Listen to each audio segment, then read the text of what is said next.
कपड़े लाया कैप्सूल से। ओ यो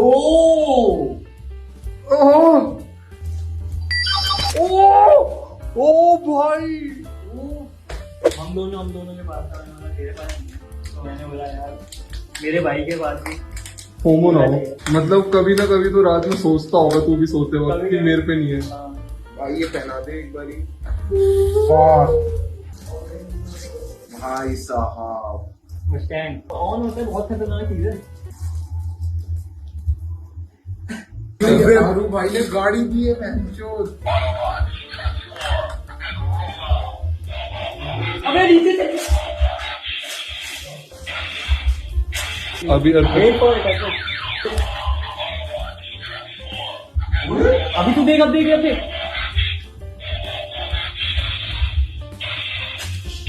ओए